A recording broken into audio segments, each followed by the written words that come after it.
বাংলাদেশি বাংলায় ঢুকে বাংলার ডেমোগ্রাফি বদলে দিচ্ছে, এই অভিযোগ বিরোধীদের বরাবর।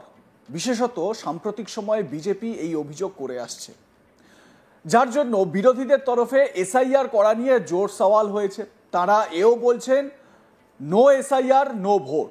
এই আবহে একের পর এক সীমান্তবর্তী এলাকা যেমন নদিয়া, মুর্শিদাবাদ থেকে বাংলাদেশি গ্রেপ্তার হচ্ছে। এছাড়াও যারা এই বাংলাদেশিদের ভোটার কার্ড পাইয়ে দিচ্ছে সেই সব ভারতীয় দালালরাও গ্রেপ্তার হচ্ছে।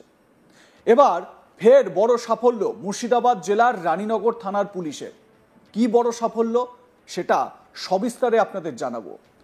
আপনারা জানেন যে এই অনুপ্রবেশ একটা বড় সমস্যা, ডেমোগ্রাফি চেঞ্জ, যে নিয়ে প্রধানমন্ত্রী নরেন্দ্র মোদী স্বাধীনতা দিবসের অনুষ্ঠানে লালকেল্লা থেকে নিজের উদ্বেগের কথা জানিয়েছিলেন। এবং এই অনুপ্রবেশ ইস্যুতে ডেমোগ্রাফি কিভাবে চেঞ্জ হচ্ছে বা অনুপ্রবেশের পরে বা অনুপ্রবেশের জেরে ডেমোগ্রাফি কিভাবে চেঞ্জ হচ্ছে তার একটা ঝলক এই বক্তব্যে বা এই খবরের মাধ্যমে আপনাদের সামনে আমরা তুলে ধরার চেষ্টা করব। কি হয়েছে? মুর্শিদাবাদ জেলার রানীনগরে গ্রেপ্তার এক বাংলাদেশি। রানীনগর থানার পুলিশ মঙ্গলবার রাতে পাগলির মোড় এলাকা থেকে এক বাংলাদেশিকে গ্রেপ্তার করে। শুধু তাই নয়, ইন্টারেস্টিং ব্যাপার হচ্ছে এই বাংলাদেশির সঙ্গে একজন ভারতীয় দালালকেও গ্রেপ্তার করা হয়েছে। পুলিশ সূত্রে জানা যায় ধৃতের নাম মারুফ আলী, বয়স 18, বাড়ি বাংলাদেশের চাপাই নবাবগঞ্জ জেলায়। ভারতীয় দালালের নাম আনসার আলী, বাড়ি মুর্শিদাবাদের লালগোলা থানা এলাকায়।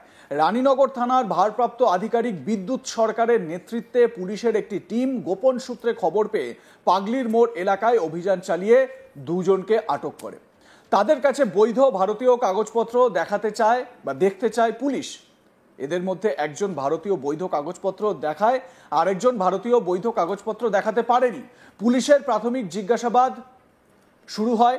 মারুফ আলী সেই জিজ্ঞাসাবাদে স্বীকার করে যে সে বাংলাদেশি, তাকে ভারতে অবৈধ অনুপ্রবেশ করতে সাহায্য করে আনসার আলী। তারপর দুজনকে গ্রেপ্তার করে পুলিশ। ধৃতদের বিরুদ্ধে মামলা রুজু করেছে পুলিশ। ধৃতদের বুধবার আদালতে পাঠায় পুলিশ।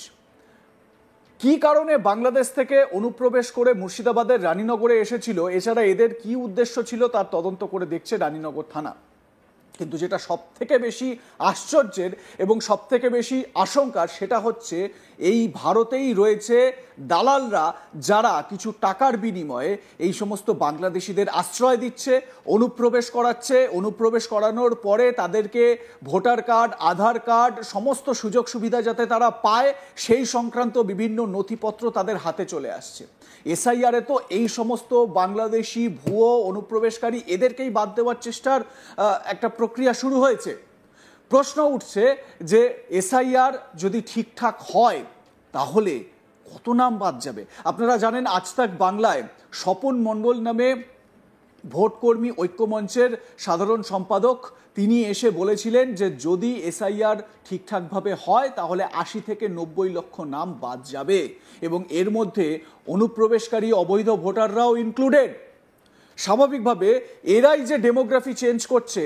ধরে নিন এই মারুফ আলী যে বাংলাদেশি, সে পশ্চিমবঙ্গে এলো, এর কাছে ভোটার কার্ড, আধার কার্ড চলে এলো, তাহলে তো সে ভারতের বাসিন্দা হয়ে গেল। সে আমাদেরই খাচ্ছে, আমাদেরই ভাগ থেকে সে নিজে ভাগ বসাচ্ছে। আমার সহকর্মী সব্যসাচী ব্যানার্জি এ বিষয়ে তার প্রতিবেদনে কি বলছেন শোনাবো আপনাদের। আবারও বাংলাদেশি গ্রেপ্তার মুর্শিদাবাদের রানীনগর থানা এলাকায়। এবার রানীনগর থানা থেকে এই বাংলাদেশের উদ্দেশ্যেই যাচ্ছিল এক বাংলাদেশি যুবক। জানা যাচ্ছে ধৃত যুবকের নাম মারুফ আলী, তার বাড়ি বাংলাদেশের চাপাই নবাবগঞ্জ। এবং এই বাংলাদেশি যুবককে যে বাংলাদেশে পৌঁছে দেওয়ার ব্যবস্থা করছিল সে আর কেউ নয়, সে এক ভারতীয় বাসিন্দা। যাকেও গ্রেপ্তার করেছে পুলিশ তার নাম হচ্ছে আনসার আলী।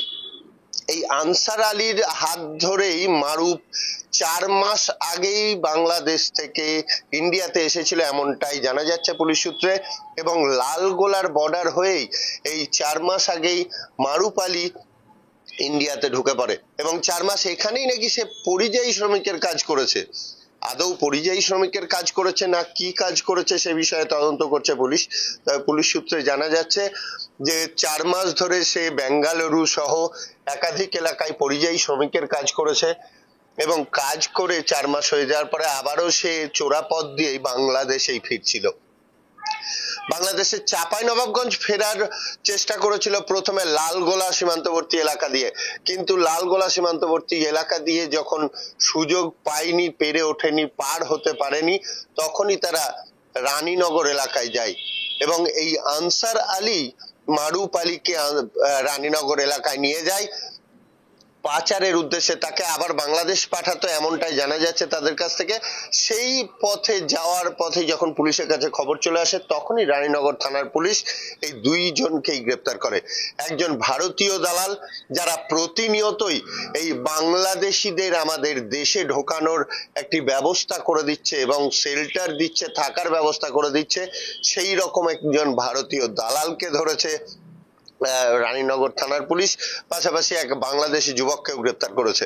এই বাংলাদেশি যুবক কি উদ্দেশ্যে এসেছিল, কি উদ্দেশ্যে আবার ফিরে যাচ্ছিল, সমস্ত কিছু তদন্ত করার জন্য দুজনকেই পুলিশ হেফাজতে নিয়ে আসবে পুলিশ, এবং নিয়ে এসে এদের জিজ্ঞাসাবাদ করে এদের পেছনে আর কোনো বড় র্যাকেট আছে কিনা।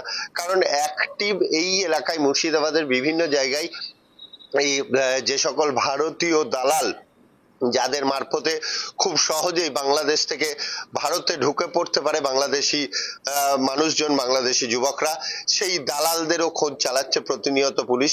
এই পেছনে কোনো র্যাকেট আছে কিনা সেটাও খোঁজ চালানো হচ্ছে। তবে একটি মোটা টাকার বিনিময়ে এই কাজটি করা হয়, এটাও আমরা এর আগেও জেনেছি, পুলিশ সূত্রে জানা গিয়েছে যে একটি টাকার বিনিময়ে এই দেশের লোককে ও দেশে নিয়ে যাওয়া, আবার ও দেশের লোককে এই দেশে নিয়ে আসা, এই ব্যবস্থাটা দালাল চক্ররা করে। তবে এটা বলাই যেতে পারে যে মুর্শিদাবাদটা বাংলাদেশিদের জন্য একদম করিডোর হয়ে উঠেছে। বাংলাদেশিরা যেহেতু আমাদের বিস্তীর্ণ এলাকায় ফেন্সিং নেই, সেহেতু খুব অনায়াসেই ভারত ভূখণ্ডে ঢুকে যেতে পারে এবং ঢুকে পড়ে তারা বিভিন্ন জায়গায় পরিযায়ী শ্রমিকেরও কাজ করছে। বেশ কিছু যুবক বাংলাদেশ থেকে ভারত সীমান্তে ঢুকে গিয়ে তারা এলাকায় ফ্যামিলি পর্যন্ত হয়ে গিয়েছে, এখানে তারা ভুয়ো ডকুমেন্টস তৈরি করে এখানে বসবাসও করতে লেগেছে। এমনও একাধিক উদাহরণ উঠে এসছে। মুর্শিদাবাদ পুলিশ বিশেষ করে এই বর্ডার সংলগ্ন এলাকায় যে সমস্ত এলাকা আছে সেগুলিতে প্রত্যেকটা মুহূর্ত কড়া নজরদারি চালাচ্ছে।